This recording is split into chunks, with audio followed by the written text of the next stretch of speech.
All right, Dr. Brian Mowll, welcome to the Unlock the Sugar Shackles podcast. Happy to have you here. Thank you. Thank you. Glad to be here. Yeah, I'm so excited. We met up at PaleoFX, and I had been listening to your stuff before I even went to nutrition school. I was listening to your podcast. I think it's called Reversing Diabetes or something. Mastering blood sugar. Yeah. Mastering blood sugar. Yeah. And Yeah. no one was really talking about blood sugar in that way. And I was like, oh my goodness, he's saying such great things, because you hear a lot of people talk about blood sugar and there's different approaches to it. Or, some people will say you have to eat, every 3 hours to balance your blood sugar. And that's not my approach to it. I don't necessarily agree with it. So basically everything you were saying, I was like, oh my goodness, who is this person? And he's fantastic. And so when I met you, I was really excited. I saw your talk at PaleoFX, and here we are. So why don't you tell us a little bit about your story and how you sort of found that you had this interest in reversing type 2 diabetes and mastering blood sugar? Yeah. Thank you. And I agree. When we connected at PaleoFX, I think we immediately hit it off. I think we see things in a similar way. We started talking, and it was like, oh yeah, me too, me too. So that's always nice. It's nice when people have a similar perspective sometimes, so you feel like you find your tribe. Yeah. But yeah, this was it's interesting. I did have a personal journey with my own health, but I have to say, for diabetes, it was mainly a professional passion, really. I was doing functional medicine. I've been doing functional medicine care for a little over 20 years. And at the time, I was helping people with diabetes. I was helping people with weight loss. I was helping people with hypothyroidism, Lyme disease, IBS, all kinds of stuff, right? Whatever people decided to come in with or were referred in with. And I enjoyed that, but a lot of it I found very frustrating, was because it was just hard to, wasn't always predictable, the results, especially with a lot of hormone imbalances and things. It was, I found it challenging, which I enjoyed, but I also found it frustrating. And my diabetes clients and patients that I worked with, I always found myself to be the most excited about. I actually got into diabetes in a weird way. I was doing a health talk on, I don't know, I think it was on allergies or something, at a health food store. And a woman came up to me and asked me what I knew about diabetes. And at that time, I knew a little bit, but not that much. So I shared with her what I knew, low carb diet and, all this stuff. And so she left. I didn't see her again for a couple of months. She wasn't a patient or anything, but she came back to another talk that I did at that same health food store months later. Totally different person, had lost like 30, 40 pounds, got off metformin that she had been put on. She had been recently diagnosed with diabetes, got off the medication she was on, totally reversed her diabetes. And I was like, whoa. So I said, well, why don't I'm going to put together a talk on diabetes. Why don't you come, and share your story? So I did that. And I started researching it, for this presentation. And the more I learned, the more I wanted to learn. And it just became sort of this never ending discovery. And that's really still continued. I mean, it's the one thing that, like, I'm still excited to read medical journals to see what the latest is on what they're discovering about, certain hormones or, different chemicals that are made in the body, inflammatory proteins and so forth, and how they're related back to diabetes and metabolism. So yeah, it just sort of lit this fire. I got really into it. And then so I think I was sort of pushing myself that way. And as always, I would look at my roster for the day, and it was like, okay, these are here's these people. And I was always the most excited to see them, work with them. And they always got the best results. It was sort of like very black and white. You go do this, this, and this, and you're going to come back with these results, which I liked also. So I think that was mainly it. And I just, fell in love with it and have kept pursuing it all these years.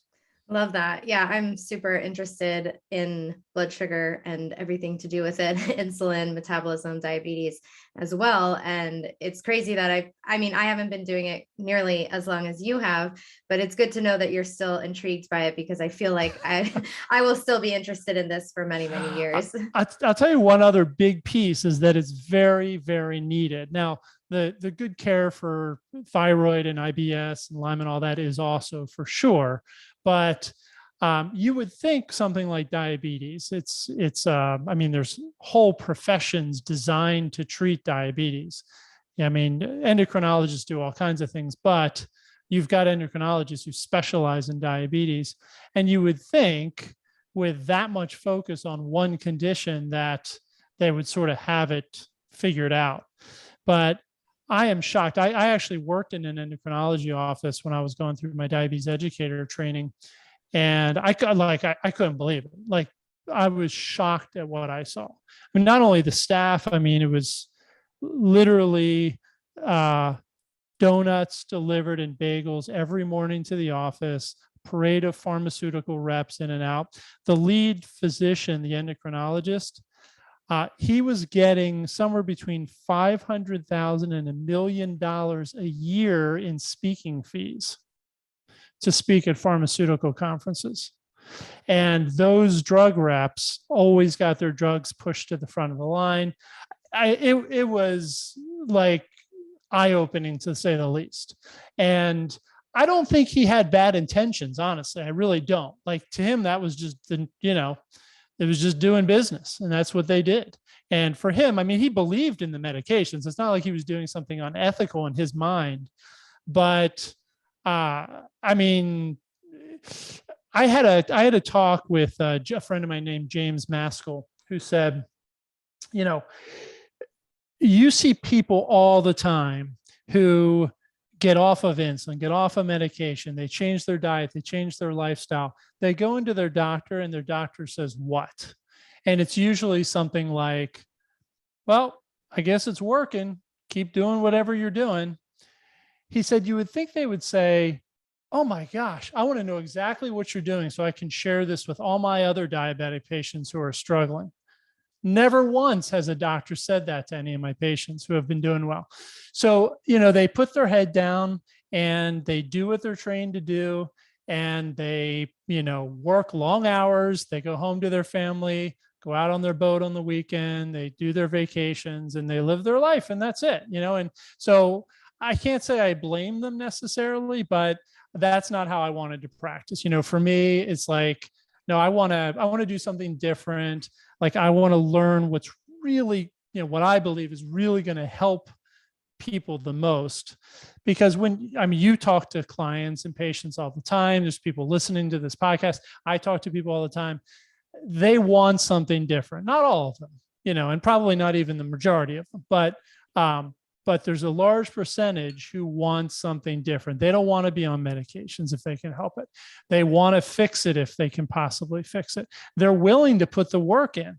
You go to diabetes conferences and the thing is, well, yes, low carb diet's probably better, but nobody's going to do it. That's always the thing that you hear. Nobody's going to follow that. So, what's the point?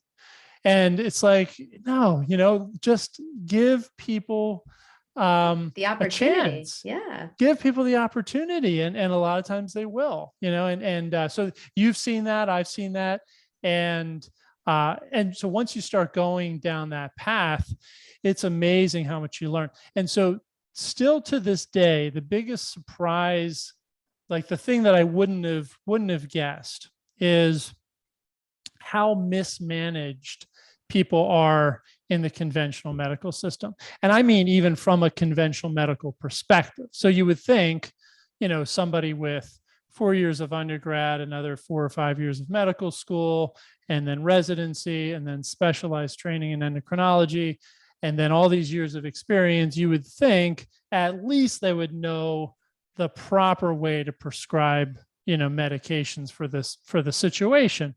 But I mean, they're not even following the standard guidelines most of the time. People come on medications that just don't make any sense for their situation. So that to me is shocking. And, we spend a lot of our time just sorting that out with people. It's like, let's get that right first. And then let's, start to work on seeing if we can help you turn this around. Wow. I'm shocked by hearing what you just said. On one hand, I'm not surprised, but the other, it's just, Right. it's kind of like, I see it happening from this side of the fence, but then to hear your story about working in the endocrinologist's office, and it's like, I know that I want to believe that most doctors are well-intentioned and that they're just in this culture of just accepting the money and believing in the medications. And it's really upsetting because there's so much money and power and influence that they have. And we're just like these tiny people screaming into a microphone, like, you can change this, like you can reverse this. Yeah. And most people are not going to hear that message. And I hope that will change, right? I really do hope that. And it's just sad that, doctors are not paid to, they're not trained, and they're not expected to do anything but diagnose full-blown type 2 diabetes. And so they're just missing all those people before it gets to that. And my talk at KetoCon was about that spectrum of diabetes and insulin resistance. It's not just like one day you have type 2 diabetes and oh my goodness, it came out of the blue. So what is that spectrum for you? Like, how do things develop and all of a sudden people are diagnosed with type 2 diabetes? What does it take to get to that point? That's really a great question. And so my critique for the other side, my functional medicine colleagues and naturopaths and natural health colleagues and chiropractors and health coaches and so forth, is that I think there's this sort of belief that, diabetes is a no-brainer. All you got to do is, stop eating crap and start exercising, and it's going to go away. And that's not the case. It's really way more complicated than that. And, there are people, don't get me wrong. There are people who are smoking cigarettes and drinking, a 12-pack of Pepsi every day and eating total garbage. And yes, if they get rid of all that and change their lifestyle, they're going to make a huge impact on their health. But that's not the majority of people out there. Most people out there, at least the people who come see me, actually are eating a pretty good diet. You look at their diet and so forth, it looks pretty good. It's better than the average American for sure. Yet they're still struggling with diabetes. So now they may not have always eaten that way, of course, but the point is, it's not just, lose 20 pounds, start exercising and stop eating sugar and it's going to go away. But I think there's still a belief out there around that. So, and I think the way you positioned it helps people to understand that this is a spectrum, and there are some common root causes at the base of that spectrum. So I call it the metabolic dysfunction spectrum, because I think that, diabetes can be a little bit confusing. And I will say one thing I've been on the last couple of years is I think we mischaracterize diabetes as a blood sugar issue.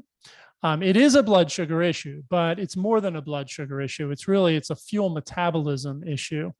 And so we don't just see glucose being affected, right? Usually you're going to see blood fat being affected, sometimes the way that they metabolize proteins and store proteins. For example, people with diabetes can have a hard time putting on muscle mass and become sarcopenic because they don't metabolize the fuel properly. And so glucose is one of those, and it's the easiest one to measure. And it was the first one tied to diabetes, and that's where it gets its name, basically. But there was an endocrinologist named Roger Unger in Texas who, if anybody's really interested in this, look him up. He died a couple of years ago, but his whole focus for the large majority of his career, and he won Banting Award and all that. He's considered like one of the best, in the diabetes research field ever to live. His whole focus was on fat. And there's a lot of scientists who believe if we could measure fat the way we could have measured glucose when diabetes was first discovered, it would have been considered a fat metabolism issue, not a blood sugar metabolism issue. So so you've got to look at both, and you probably know this. Well, I know you know this, but a lot of people may not. When you see diabetes, it's not just blood sugar that's elevated. I mean, you always see triglycerides are elevated. You see inflammation markers. You oftentimes see this whole metabolic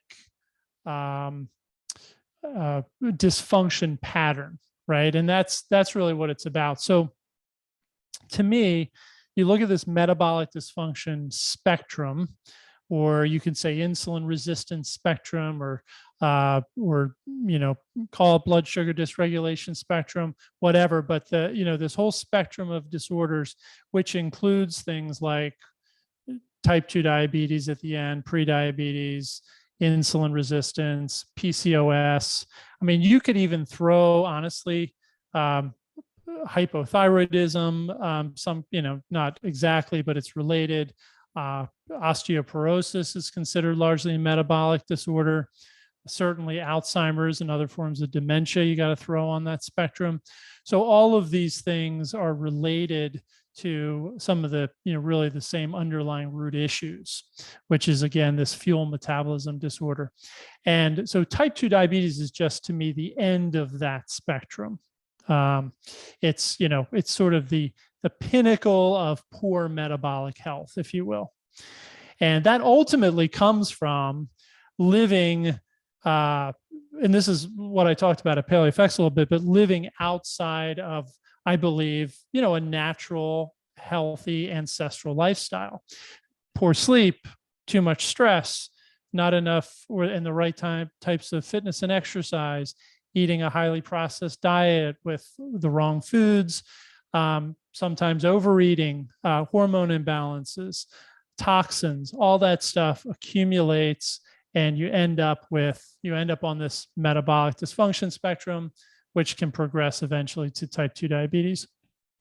Yeah, that's really well said. And I didn't know about the fat and the protein issues. Can you elaborate a little bit more on that when you are talking about how they metabolize them? Yeah. Yeah, definitely. So, fat is an easier one to talk about because it's an energy. So we talk about energy metabolism, and we're mainly talking about glucose and fatty acids. So, we eat food, it, goes into our digestive tract. We break it down into its elemental parts. So carbohydrates get broken down into sugars, simple sugars like glucose and fructose, and proteins get broken down into amino acids, and fats get broken down into fatty acids, and then those get absorbed into the gut wall.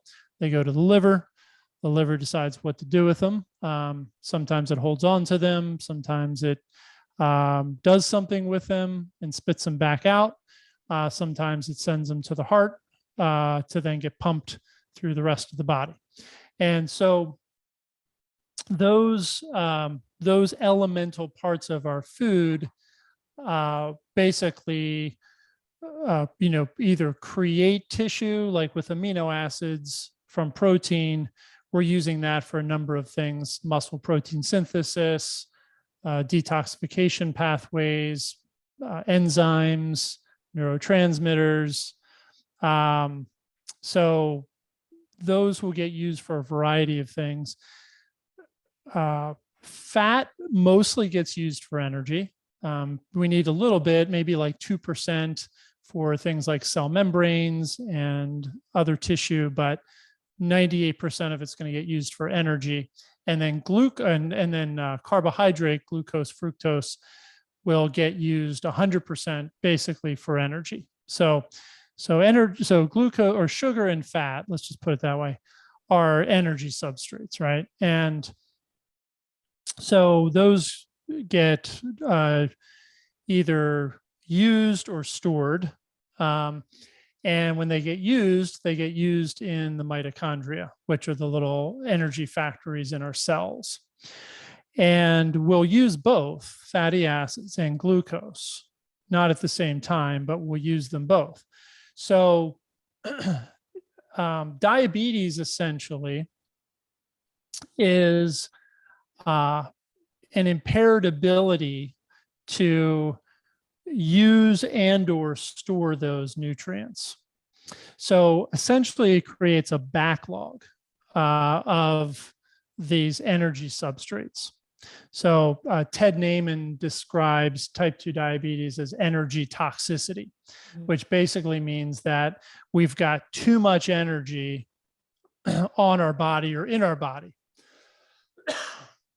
Excuse me. So that's either stored on our frame, like in our fat cells, or it's floating around in our bloodstream.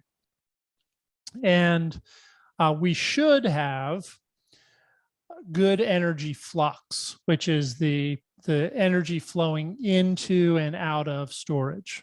So if you look at fat, you eat fat, and let's say you eat, just to keep it simple, let's say you just eat a pure fat meal or some fat and protein. So like a chicken. And, you're going to take that protein, those amino acids, use them for whatever they need to be used for. The fat's going to come into your body, and your body's going to use some of that, but almost all of it will get stored in our fat cells. At the same time, we're pulling fat out of our fat cells to fuel, our energy. So we have these two states, our fed state and our fasted state. Sorry. And when we're eating, we're in a fed state, which means that we're utilizing energy from the food we're eating mostly, and we're storing excess energy. So in that state, our insulin levels go up and we store energy. They'll go up according to what we eat, but they always go up a little bit. So even if you ate that pure fat meal, you're going to get a very slight insulin rise, mainly to hold the fat back in storage so you don't keep using it. You use the fat that you've eaten, and then whatever's left over goes into, fat storage, right? So when we're insulin resistant, which is sort of the underlying cause, or one of the foundational causes of not only type 2 diabetes, but PCOS and prediabetes and metabolic syndrome. When we're insulin resistant, the energy flux doesn't work optimally. So we can be insulin resistant at various places, and we can talk about how this shows up, in blood sugar and so forth. But there's certain cells that respond or that require insulin to store glucose, and then there's certain enzymes which are responsive to insulin. So, for example, there's an enzyme on our fat cell membranes which are under the control of insulin, which basically act as a gate to allow fat in or out of the fat cell. So glucose can flow in and out of the fat cell, fat can flow in and out of the fat cell. And glucose doesn't become fat in a fat cell, but it becomes a backbone of triglycerides in a fat cell, right? So some people say you're going to store your glucose as fat, sort of, but mainly we store fat as fat, but that's under the control of insulin. So if we become insulin resistant, it interferes with that normal flux of fat flowing in and out of the fat cells. Our fat cells can actually become overfilled and become inflammatory, which can drive all kinds of diseases. And we get a backlog of triglycerides in the liver. So when we're insulin resistant, and we can go back over some of this if it's sounds like Chinese, or sounds like too much information. But when you're insulin resistant, your pancreas makes more insulin. So you also have high blood insulin levels, and that drives massive production of triglyceride in the liver. So you get this big buildup of fat in the liver, and then sometimes it doesn't get stored properly at the fat cell. So you get this fat floating around in your bloodstream. So you get high blood fat, which is high triglycerides. And I'm sure you've looked at lots of labs. You almost always see, in people with metabolic syndrome and diabetes, you almost always see elevated triglycerides because of this insulin resistance, high insulin driving triglyceride production in the liver, preventing the body from properly taking up fat at the fat cell level, and also preventing muscles, by the way, from properly taking up fat at the muscle level to burn for energy. The same thing happens with glucose. And one thing I want to talk to you about today is the difference between fasting hyperglycemia or high blood sugar and post-meal hyperglycemia or high blood sugar, because they're two totally different things.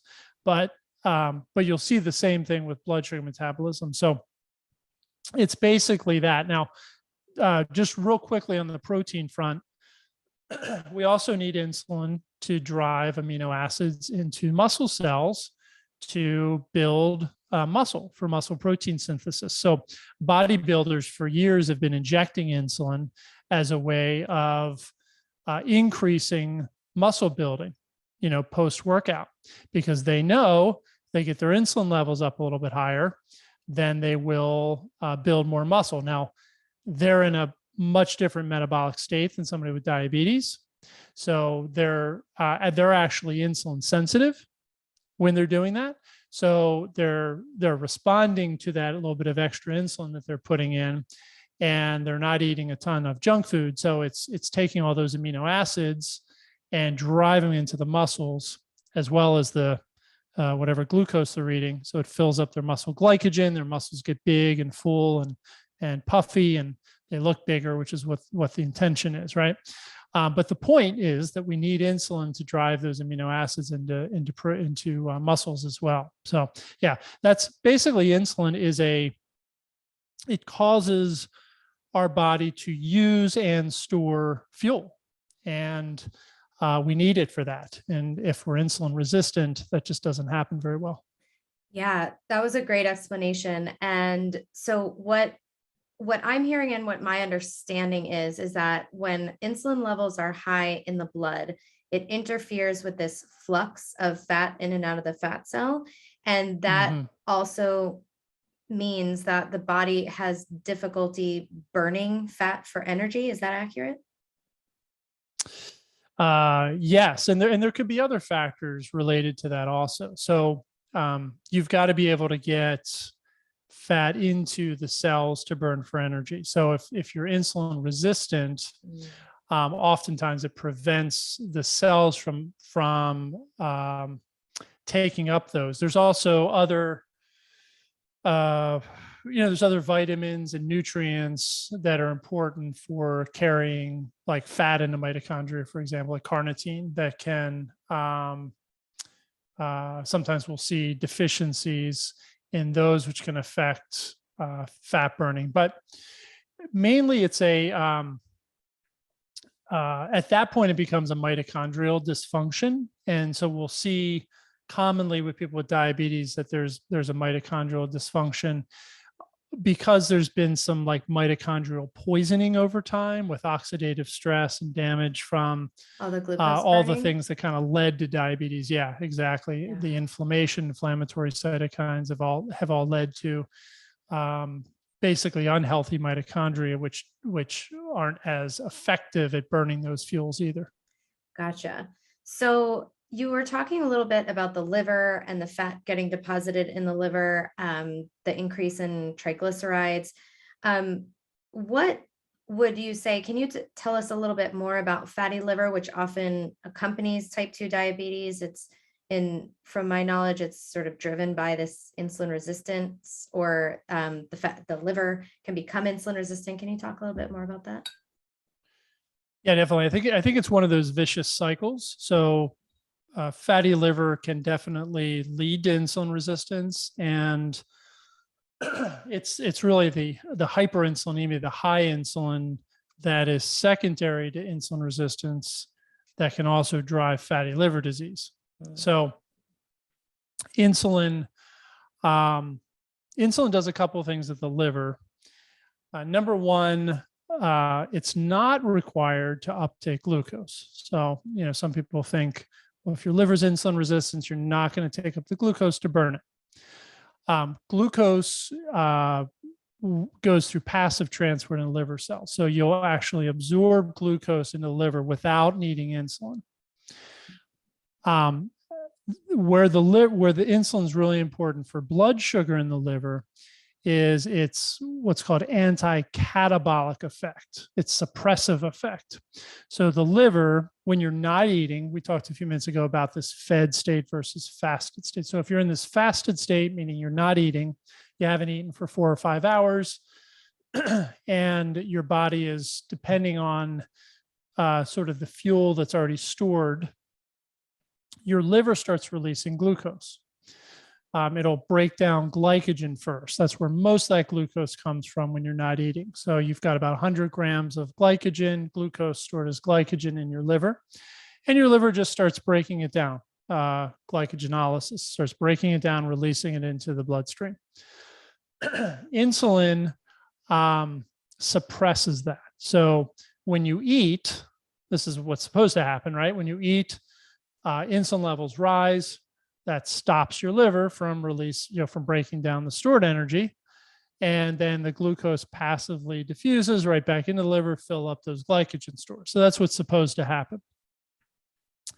One of the things that can happen, though, is if your liver is insulin resistant, you don't have that break. So your liver starts breaking down glycogen.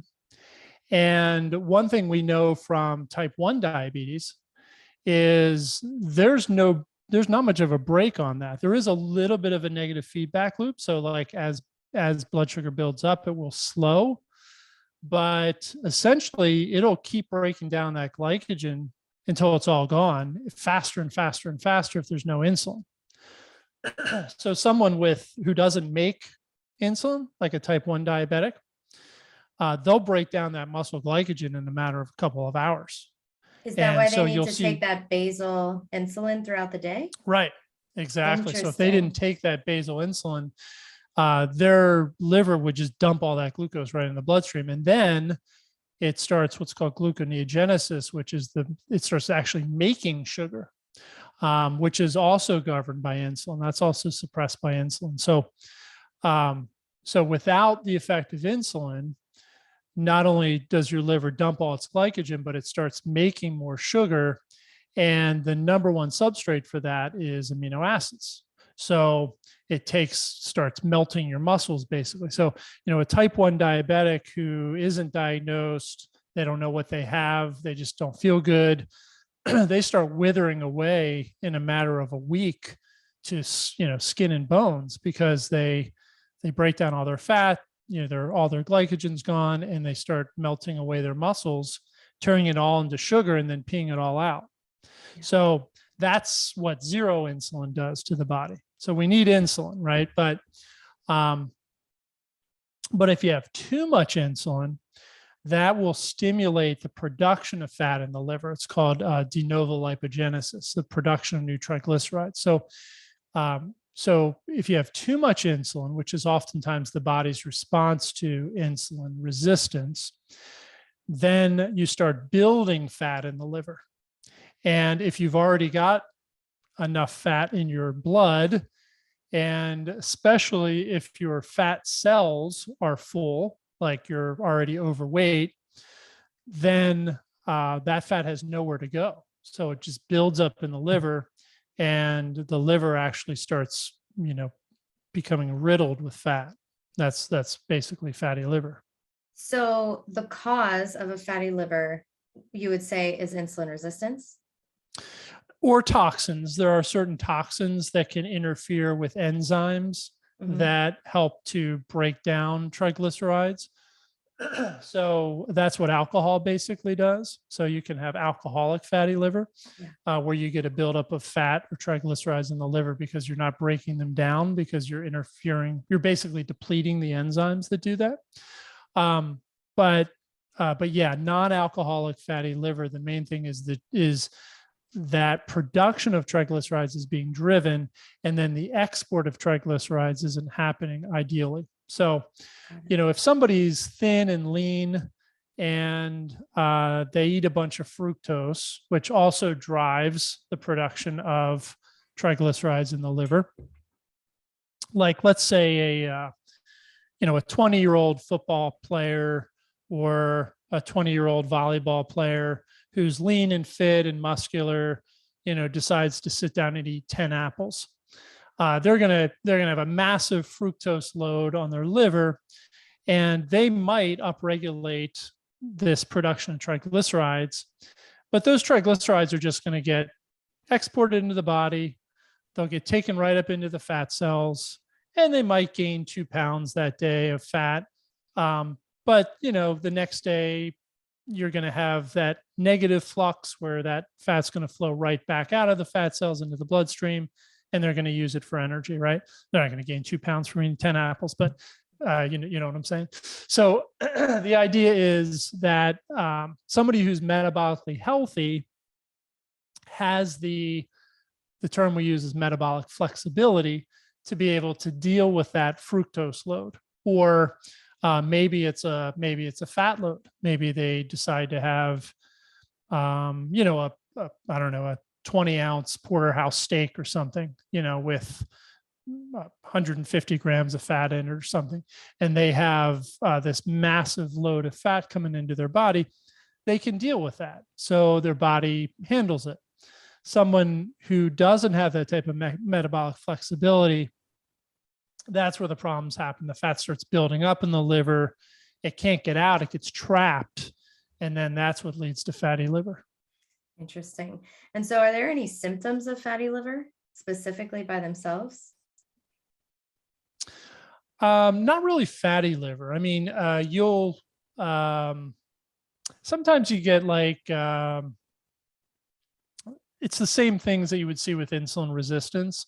So sometimes you'll see things like, it's not really a symptom, but more of a sign, but you'll see like skin tag formation. Sometimes you can see patches, like darker patches on the skin. You definitely will see elevated triglycerides. And so I'm always looking for anything over 100.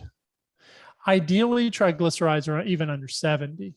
So like I've noticed that, working with people over the years, when people become really metabolically healthy, they're burning fat, they don't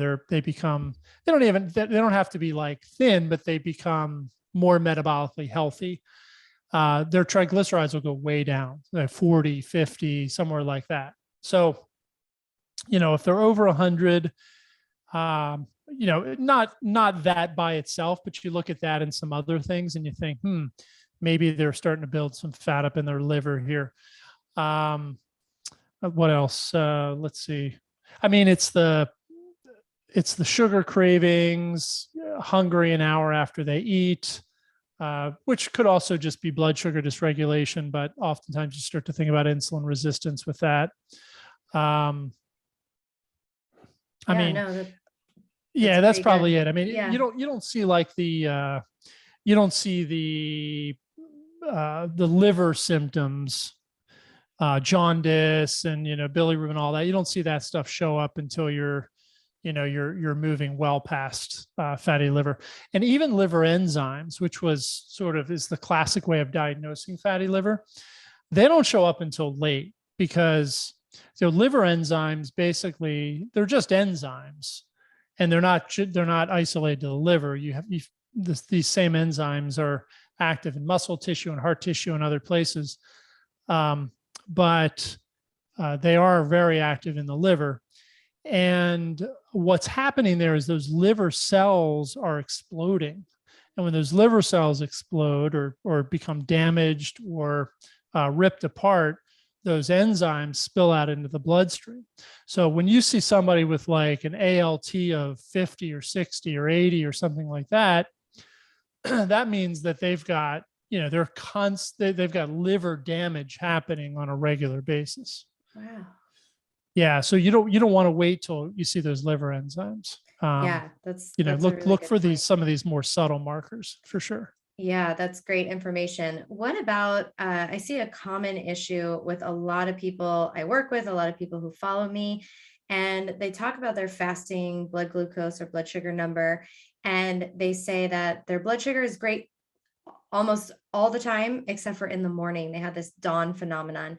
Can you explain a little bit about what that is and what you see as being the cause of that?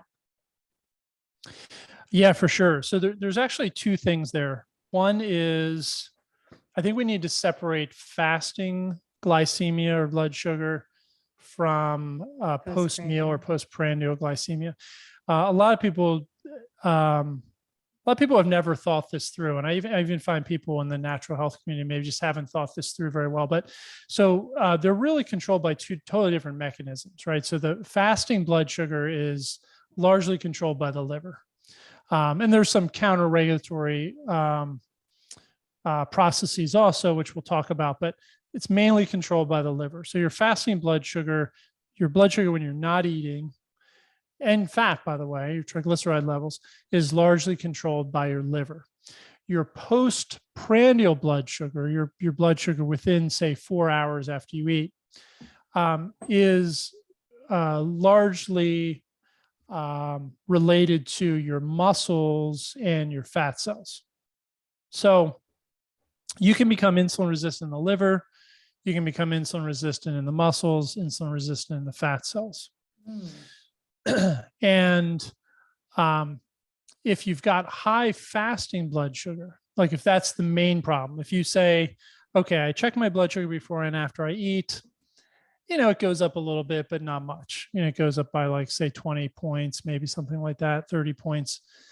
Then you probably don't have significant insulin resistance in your muscles or your fat cells for that matter, because your body's responding, unless you're eating like a super low carb diet, then you'd want to do a carb challenge. So like if your meal was chicken and broccoli, then you might say, well, okay, let me try it with some sweet potato here and see what happens, right? And if with that your blood sugar still stays pretty good, or it goes up, let's say it goes up 50 points, but it drops, back down to normal within like 30 or 40 minutes.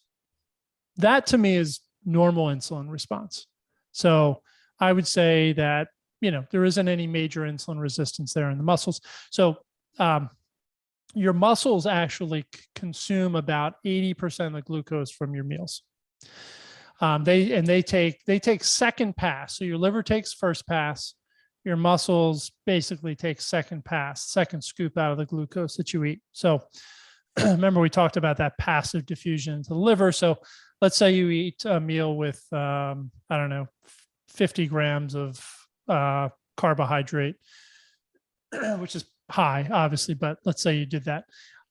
Your liver, and let's say that's your first meal of the day. So you haven't eaten in 18 hours or something. So your liver glycogen is going to be pretty well depleted there. And so maybe you have 50 grams of glucose stored as glycogen in your liver. So your liver is going to soak up as much of that as it can as it passes through the liver, maybe 10 grams.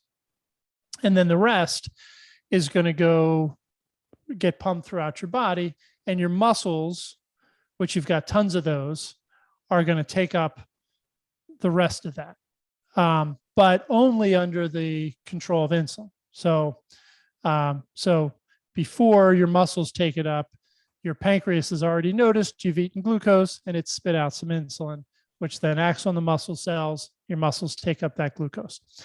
If your muscles do not take up that glucose, that means your muscles are probably resistant to the effects of insulin, right? Yep. And then your fat should take it up.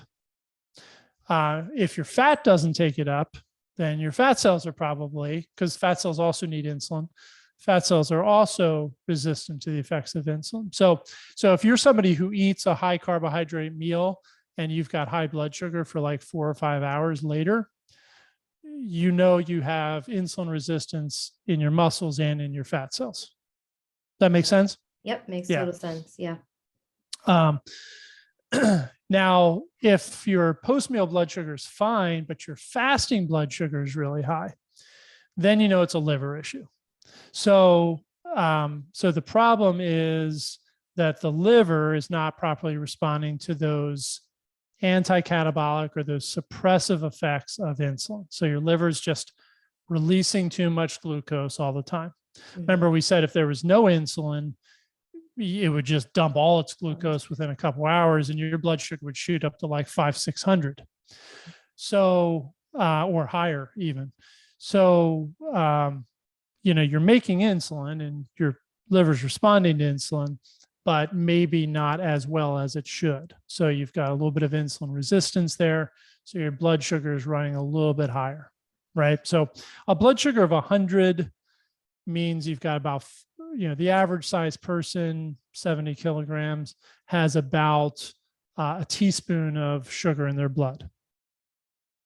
So think about that. Teaspoon of blood sugar of 100. So a blood sugar of 120 means about 6 grams of glucose instead of 5 grams of glucose in your blood. Not a big difference. I mean, you're talking about a sprinkle of sugar, right? So the difference between 100 and 120 is like a pinch, you know, of sugar in your entire pool of blood. So it's not much, but it's enough to cause, you know, some problems. So it's amazing how tightly regulated our blood glucose is. Really, it's almost miraculous, but it is miraculous actually. But so that difference between 100 and 120 is related to not what you ate the day before, not your overall diet. It's related to the sensitivity of your liver cells to insulin, really, and the suppressive effects of insulin, right? So, dawn phenomena, which is the morning high blood sugar, that is basically that, but it's complicated by the release of these what are called glucocounterregulatory hormones, which stimulate the liver to break down glycogen faster. So, or more. So cortisol, adrenaline, growth hormone, glucagon. Glucagon is released by the pancreas also, the alpha cells, which sit right next to the beta cells. And it sort of is like two sides of a coin, right? So if your pancreas is making and releasing large amounts of insulin, glucagon goes down to almost zero. If your pancreas pulls back insulin production, it allows glucagon secretion to increase. So we're basically making one or the other. Glucagon tells the liver to break down and release sugar into the bloodstream and fat and other things. Glucagon is like it's a breakdown hormone. As opposed to so insulin, that's a storage hormone. Yeah. As opposed to insulin, which is a storage hormone. Exactly. Okay. So they kind of do the opposite. And the longer you go without eating, oftentimes the higher glucagon levels will go. So now that is, there are balancing mechanisms in there. So it's not like that shouldn't drive your blood sugar up. But it should allow your liver to make enough sugar. So like we've talked in the past about hypoglycemia, and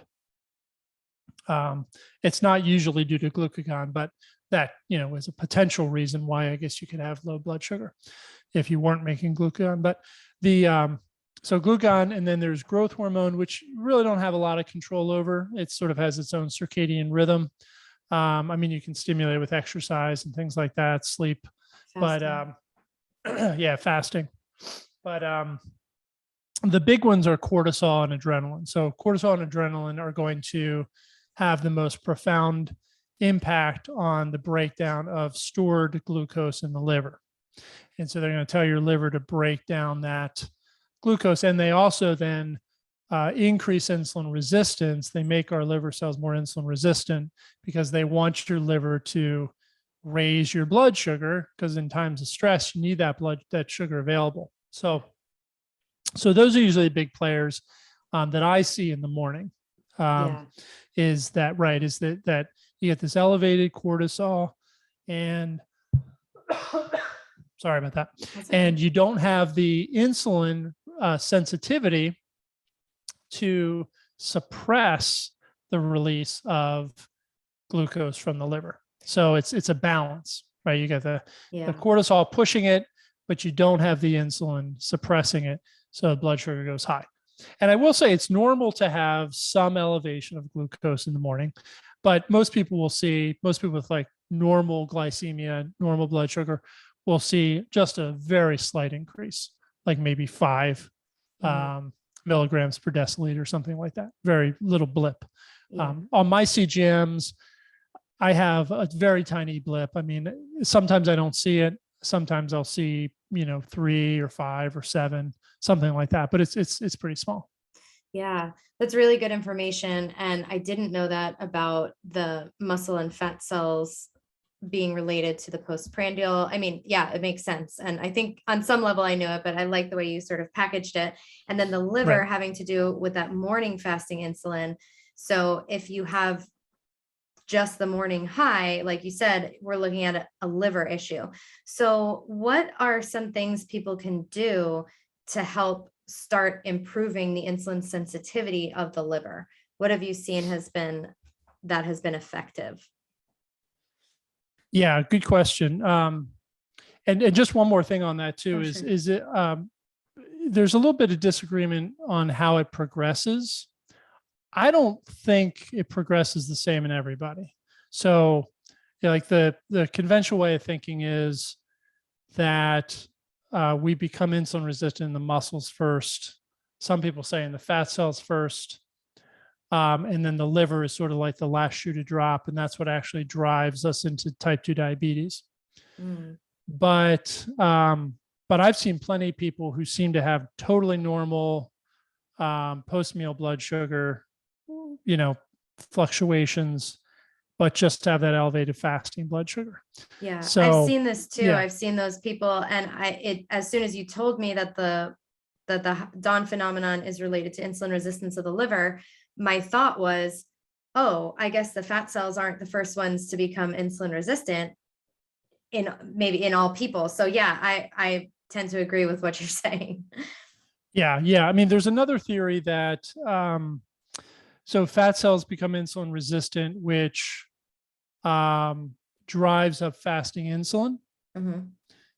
Because insulin holds back fat too, right? So remember we talked about it as a storage hormone. It's also I've used this word anti-catabolic. So it stops the fat cells from breaking down fat also. Mhm. So the body, if your fat cells swell, like if they get overfilled, the body wants to um, it sort of has to hold it back because if you get all this fat exploding into the bloodstream all at once, that's not going to be healthy. Mhm. So it's sort of the body has to hold it into the fat cells, and the more they swell, the more the body has to push against them, and it's basically pushing against them with insulin. So oftentimes you will see as people get heavier and heavier, their fasting insulin will rise as a way to do that. It's not linear though, like a lot of people will describe it. It happens, but I think it's more complicated than that. Yeah. But anyway, so there's a theory that our fat cells become insulin resistant first. We exceed this personal fat threshold is the term. So, we eventually, and that's genetic. So, we don't have to become, 100 pounds overweight. Some people could be, say, 30 pounds overweight with a really low personal fat threshold. So their fat cells just aren't built to expand. So they have to start making more insulin earlier. That elevated insulin then drives the liver to start making those triglycerides, like we talked about, which then the liver becomes insulin resistant. And that's when we start to see the blood sugar problems. So that's a possibility. See, a lot of people aren't testing their blood sugar after they eat. So you may never know whether your blood sugar is going up higher than it should after you eat. And you may not find out until your fasting blood sugar is high. So Yeah. So to me, it doesn't matter all that much. I think progression can be different from one person to the next. It's more about figuring out, okay, what's the key problem for this person? And then what's the best way to address it, right? So if you do see, okay, my fasting blood sugar is high, I'll say one other thing, not to make this even more complicated, but I've also seen where like that progression that I just described may have happened. The person may have lost weight. So I've had a lot of clients who it's their fasting blood sugar is high, their post-meal blood sugar is okay.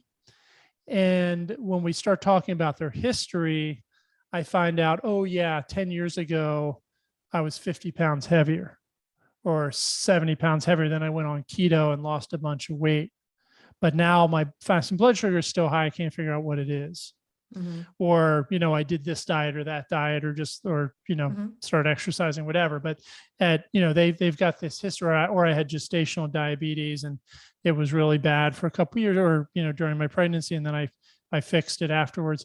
But there's a history where they were insulin resistant and hyperinsulinemic at some point. That's what drove the fat into the liver. Mm-hmm. And then it got trapped and stayed in there. They lost the weight, but the liver still got that fat in there, mm-hmm. right? Yeah. So then they've got this elevated fasting blood sugar. So ultimately, the way to fix that, which is a lot of what we do with our clients, is it's forcing the body to burn through that liver fat, and also supporting the liver, with good detoxification strategies, good whole food diet. So you can do that with something like a really low carb ketogenic style diet that's also slightly energy restricted. I think that one thing that I think there's been some confusion about is, can I overeat and follow a specialized diet like a keto diet and still reverse my diabetes? And I haven't seen many cases like that.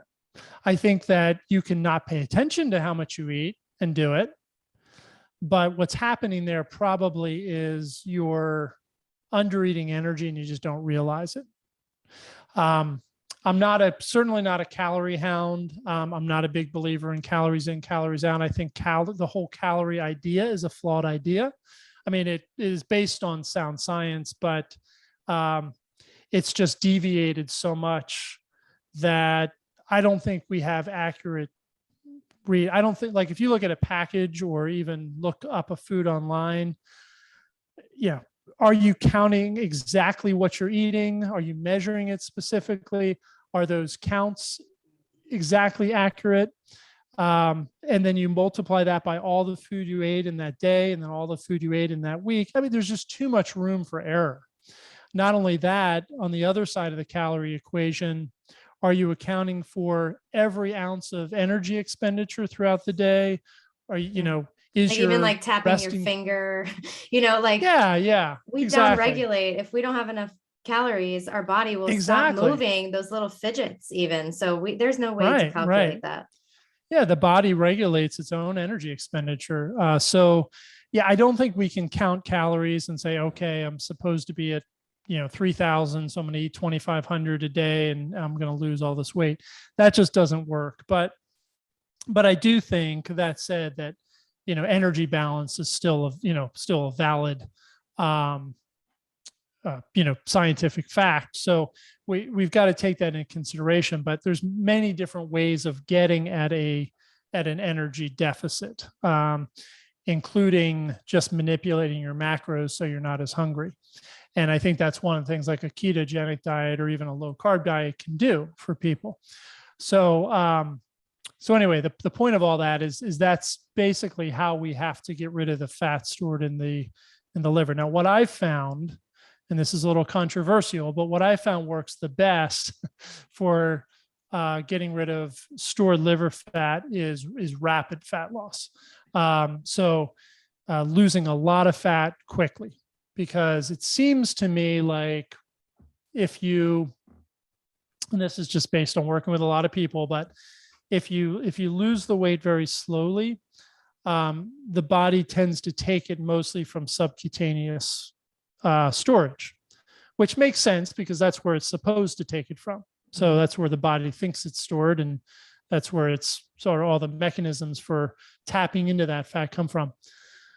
When you get into like rapid fat loss, your body's going to just grab it from wherever it can grab it, because it's burning energy at a super high rate, and the liver is a very energy demanding organ, like the brain is. So it's going to burn that fat from wherever it can get it. And if it's in the liver cells, it's going to grab it right out of those cells. So we see better results in reducing liver fat from, kind of short-term rapid fat loss programs. That could be a fasting strategy. It could be something like a fasting mimicking diet. It could be like I read a book called ProFAST Diet, which is all about that. But so there's different strategies, protein sparing modified fast. There's different ways of getting to that same place, not meant to be done long-term, but it's a short, or you could just do a hypoenergetic ketogenic diet. There's lots of different ways to do it. But the point is, put high energy demand on the liver in a short period of time to kind of force it to burn through that stored fat.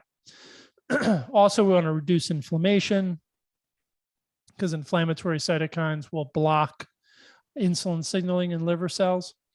And we want to detoxify the liver, because toxins can bind to insulin receptors, things like BPA and other POPs, persistent organic pollutants, can bind to insulin receptors and actually block insulin signaling that way also.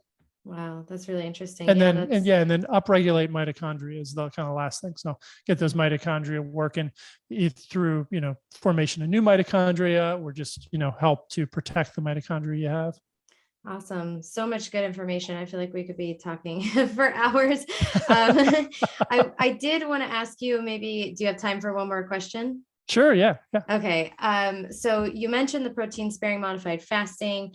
At KetoCon this week, they were talking about that, and I was a little hesitant with it myself, just because I thought that, what is that going to do to your blood sugar? But I feel like not having this intense control over your blood sugar, I think that we tend to, because we can measure it so much, we're starting to be at a place where we're over correcting. Maybe it's like, some people are like, should I not exercise because it's raising my blood sugar? And we know that exercise is a beneficial thing. Do I think that every single person should be exercising that intensely that their blood sugar is spiking when so many people have adrenal issues? No, but for most people, exercise is going to be a really good thing. So can you tell us a little bit more about the protein sparing modified fasts and, what you see in terms of blood sugar?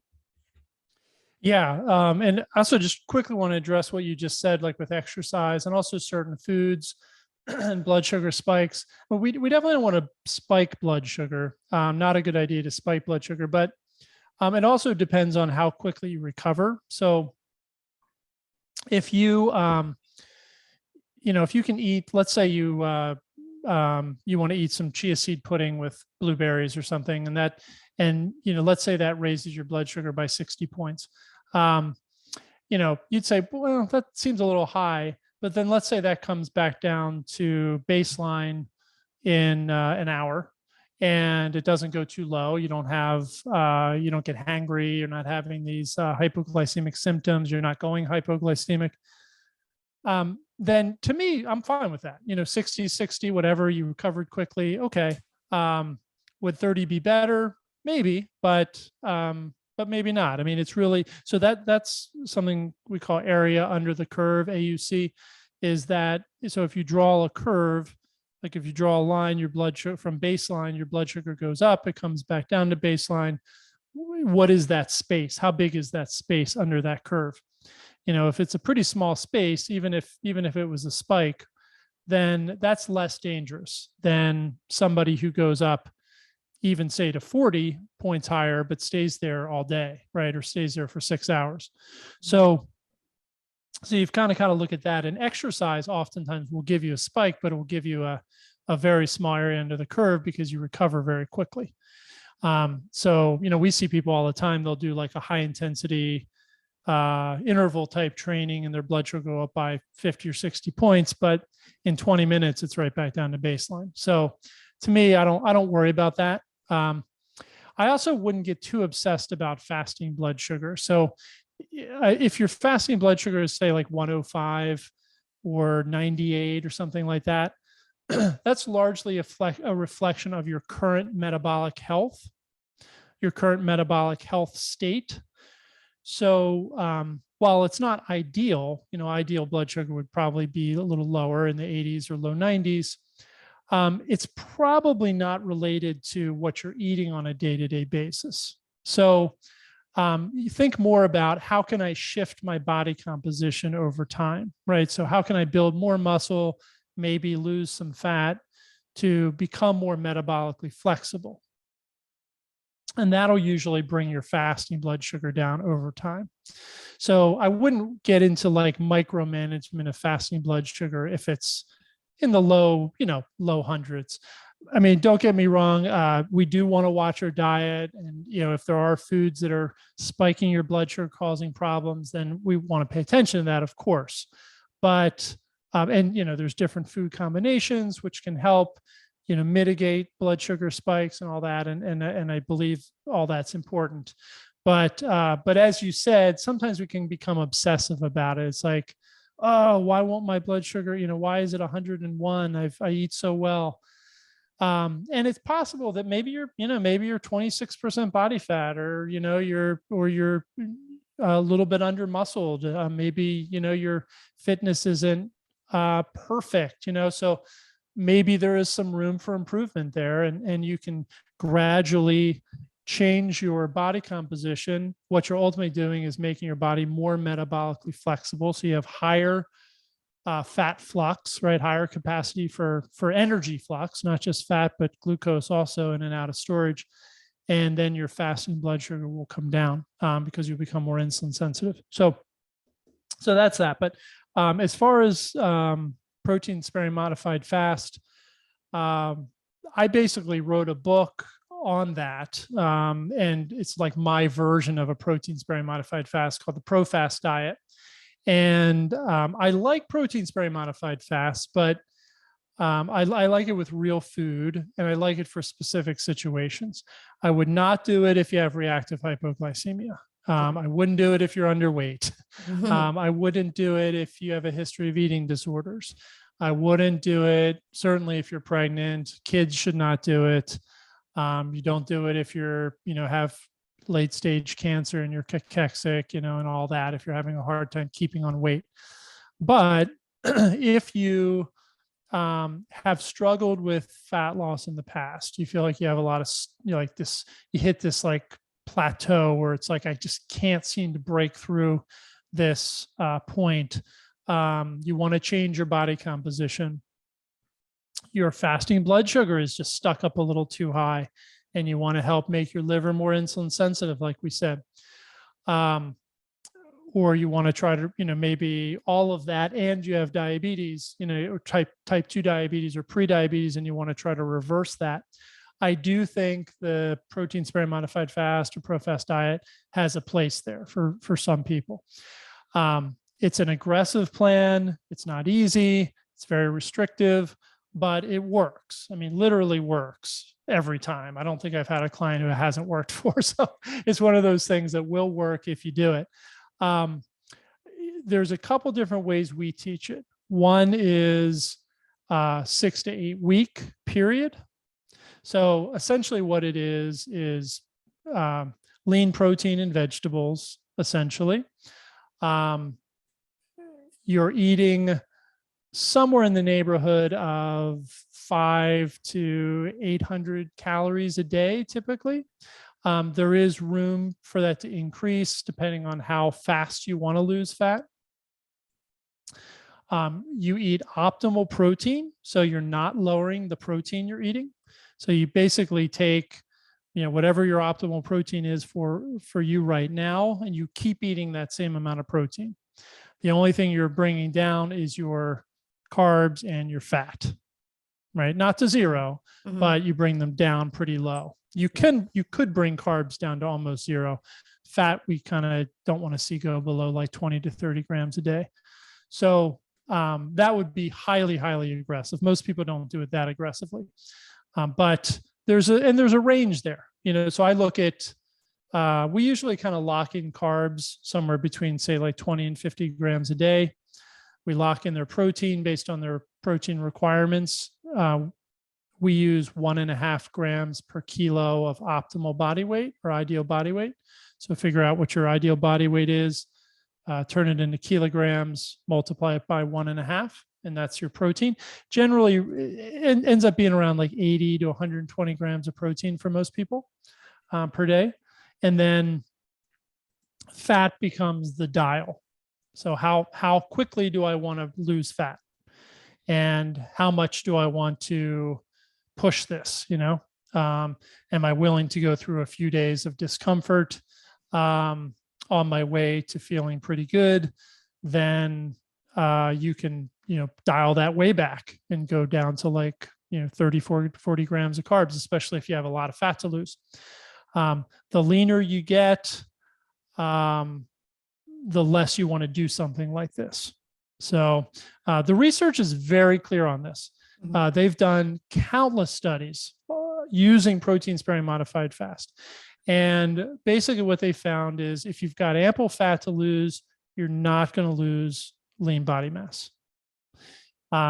If you're lean and you try to do it, you're going to lose some lean body mass. But as long as you keep your protein up and your resistance training up, you're going to lose very little. So I always thought, just one last thing on protein sparing modified fast. I always found it interesting that there's like two populations where this thing was really popularized. One is the clinically obese and type 2 diabetic population. And it's been studied since the 1970s for that. It's been used at the Cleveland Clinic and other places. Then also in bodybuilders who are trying to lean down for competition. Yeah. Protein sparing modified fast became like this tool that became really popular to use for bodybuilders to get rid of like that extra 3-4% body fat, to go from like 8% to 5% or something like that. Yeah. And so I always found that interesting that you've got these two totally polar opposite populations using basically the same program to achieve rapid fat loss. But it does work. I just don't recommend it in that second population. I don't think it's all that healthy to do that. So do you recommend this every work. day, or because I've heard people, they say do it several times a week? Right. So I recommend it if you are significantly overweight or type 2 diabetic or pre-diabetic and you're trying to make a big shift in body composition. I recommend doing it for 6 to 8 weeks every day for 6 to 8 weeks. Okay. Yeah. So, Vanessa Spina, she talks about doing it like a couple days a week. She's tried it that way. And, she's not a huge fan, but she finds that it can be helpful in that regard. I do think that can work as sort of almost as sort of a version of a fast, almost like a 5-2 intermittent fast, but instead of not eating at all, you're doing like a protein sparing modified fast. The other way that we use it successfully is like almost like a fasting mimicking diet. So it's like 5 days on and then 9 days off, and we'll do cycles every 2 weeks. So we'll have people go on protein sparing modified fast for 4 or 5 days, and then they'll go back to their maintenance diet for 9 days. And then they'll do it again. And you don't have to do it every 2 weeks. You could say, I'm going to do it once a month, but that way you'll sort of make progress during that time, and then you'll lock in the progress in between, and then you'll keep doing it that way. And then one last thing I'll say on that is the most important phase of that is what you do immediately after it. So it's very important that you maintain that fat loss level for, so whenever you stop doing that, whether you're doing it cyclically or doing it all at once or whatever, you want to hold your weight at about the same level for 30 days. That seems to be sort of the magic point. It develops this new settling point. The brain, the hypothalamus says, oh, okay, this is now the new weight. And so what we found is if people do that, and we got little strategies to help people if they gain like 3 pounds to bring it back down a little bit, so stay within about 2 pounds of whatever that final weight was. If they could do that for 30 days, then their brain sort of takes over and sort of keeps them there, which is really helpful. Yeah. Wow. That's great information. And so I saw your book is ProFAST, and it has a lot of this information in there. Yeah, exactly. Yeah. There's a bunch of different ways to do it. And all the science is in the beginning. And I have a whole chapter on ketogenic diet because it is a ketogenic diet. There's a whole chapter on fasting because it is a version of the fast. There's lots of information about the history of this thing if you want to read up on it. And then the back half of the book really talks about how to do it. Cool. Awesome. So I know that you have programs besides your book. Where can people work with you and find out more information about what you do? Yeah, thank you. Best place is the website. So just Dr. Mowll, DrMowll @gmail.com. There's a freebie called Blood Sugar Manifesto on there. They can download that. It's sort of like a really good basic blood sugar health program. And we talk about supplements and, diet and fitness and all the pillars of good blood sugar health. It's not super comprehensive, but it's a really good place to, start. And they can download that. You'll get on our mailing list, and then we'll send you some information, as we do programs and things like that. And I just want to say too, that I love what you're doing. I think that, we track really well together. I think for anybody who has issues with what I would term blood sugar dysregulation, so this sort of up and down blood sugar, maybe those people who are struggling with that, those blood sugars are like 105 in the morning and they're not sure where it's coming from and what to do about it. And maybe sometimes after meals, it drops too low, that type of thing. I think you have the best information out there on how to help people like that. So I really want to just honor you for the work you're doing. Thank you so much. I really appreciate that. I feel like I am new to this, but I'm learning all the time, and I'm learning things that are kind of shifting my paradigm all the time. But I think that's important. So to stay teachable and keep up with the information that's out there. And so thank you for coming on the show, and thanks for sharing all that. And, if you are struggling with type 2 diabetes, I know that that's what you really specialize in. If fatty liver, if you feel like you've tried all the things, I want to send people Brian's way. I'll work with people in the early end of that spectrum and the hypoglycemics. You take that second half of the spectrum. But thank you so much for being here. I'll link all your stuff in the show notes, and we'll have to definitely get you back on because I know we can keep chatting about this stuff. So thanks again. Thanks, Danielle. Appreciate it.